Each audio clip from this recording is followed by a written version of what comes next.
जब बहुत सुबह चिड़िया उठ कर कुछ गीत खुशी के गाती है, कलियां दरवाजे खोल खोल जब दुनिया पर मुस्काती है। जब बहुत सुबह चिड़िया उठ कर कुछ गीत खुशी के गाती है।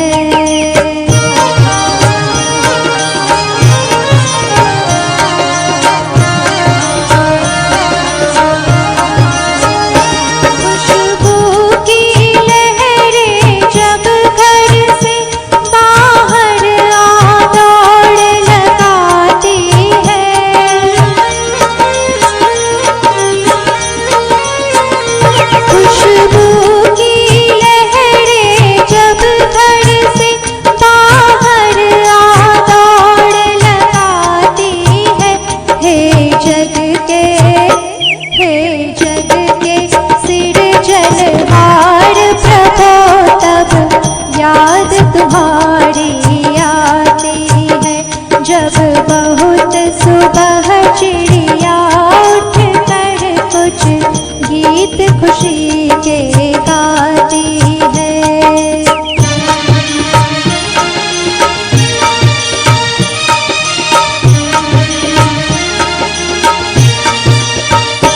जब छम छम बूंदे गिरती है, बिजली चम चम कर जाती है।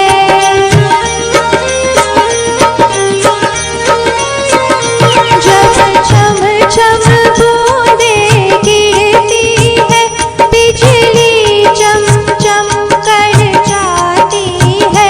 मैदानों में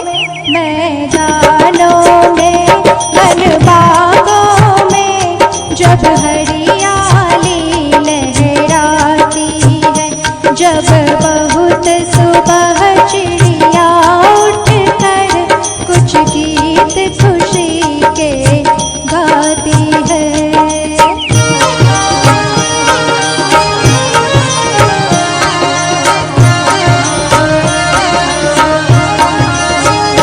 जब ठंडी ठंडी हवा कहीं से मस्ती ढोकर लाती है।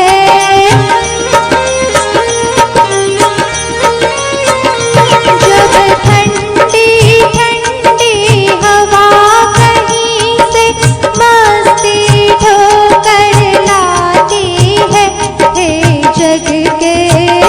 हे जग के सिरजनहार प्रभो, तब याद तुम्हारी आती है।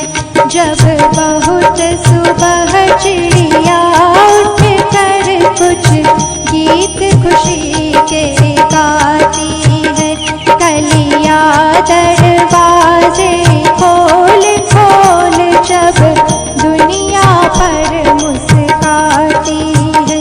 जब बहुत सुबह चिड़िया उठ कर कुछ गीत खुशी के गाती, तब याद तुम्हारी आती है। सुबह के प्रकृति के सुंदर दृश्य का वर्णन करते हुए राम नरेश त्रिपाठी कहते हैं, जब बहुत सुबह चिड़िया उठकर कुछ गीत खुशी के गाती है, कलियां दरवाजे खोल खोल जब दुनिया पर मुस्काती है। खुशबू की लहरें जब घर से बाहर आ दौड़ लगाती हैं, हे जग के सिरजनहार प्रभु, तब याद तुम्हारी आती है। कवि कहते हैं, जब सुबह होती है तब प्रातः काल में समग्र जन जीवन मानव की जग जाता है। पंछी उठते हैं और कलरव करते हैं, उनको जगाना नहीं पड़ता है। पशु पक्षी सभी एक प्रकृति के नियम से जीवन जीते हैं। जब बहुत सुबह चिड़िया उठकर कुछ गीत खुशी के गाती है और अपने आनंद की अभिव्यक्ति, चिड़िया बहुत सारे पंछी मान लो कि गीत गाकर अपने आनंद की अभिव्यक्ति करते हैं।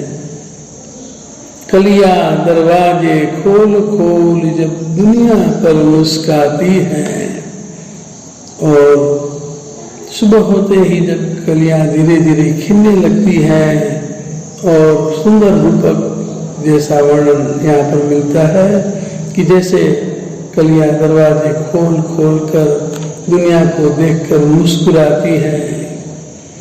जीवन कितना आनंददायी है। खुशबू की लहरें जब घर से बाहर आ दौड़ लगाती है और कली धीरे धीरे खुलती है तो उनमें से खुशबू फैलने लगती है। हवा उन खुशबू को बाहर फैलाती है।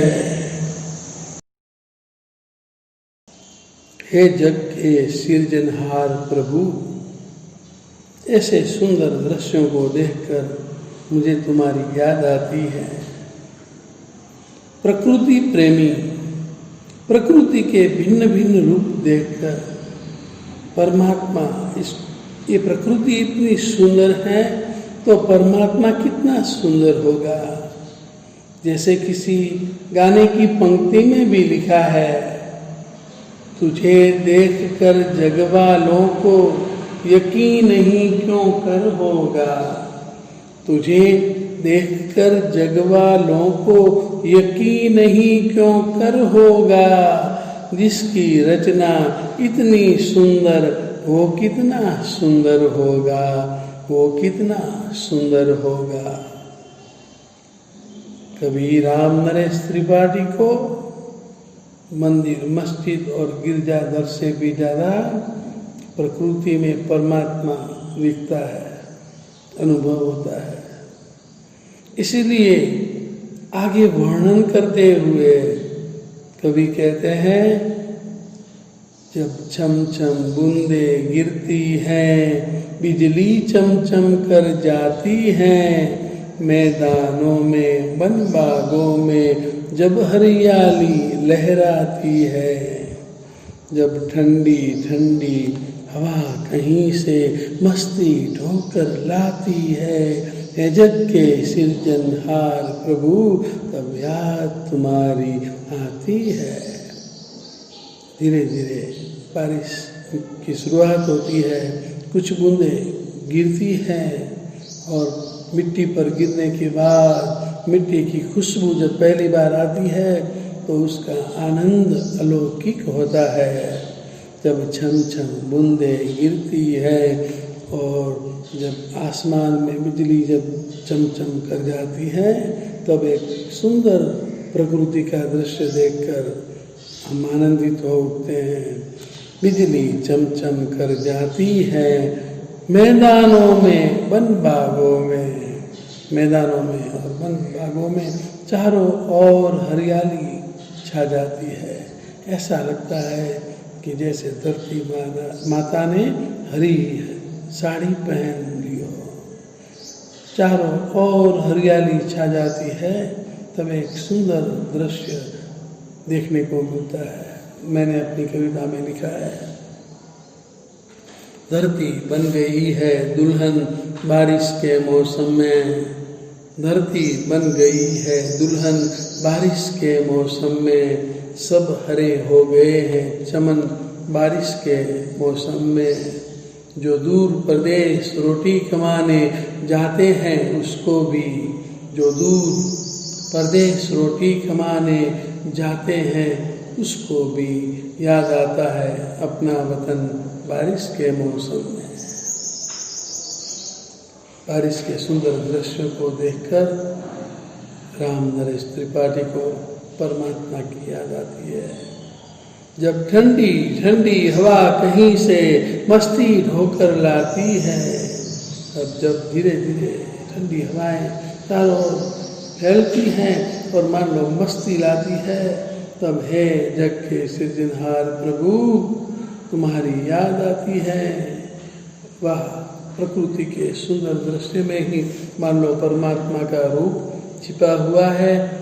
और काव्य के अंत में मुझे ओशो रजनीश का एक वाक्य याद आता है, और वो है, ईश्वर की तो लिखी हुई सिर्फ एक ही किताब है और वो लिखी हुई नहीं है, वो फूलों में है, पत्तों में है, इस जीवन में है, सबकी आंखों में है। परमात्मा सिर्फ मंदिर, मस्जिद, गिरजाघर तक सीमित नहीं है, व्यापक परमात्मा पूरे ब्रह्मांड में फैला हुआ है, प्रकृति में फैला हुआ है। इस भाव को इस काव्य में बखूबी राम नरेश त्रिपाठी ने निभाया।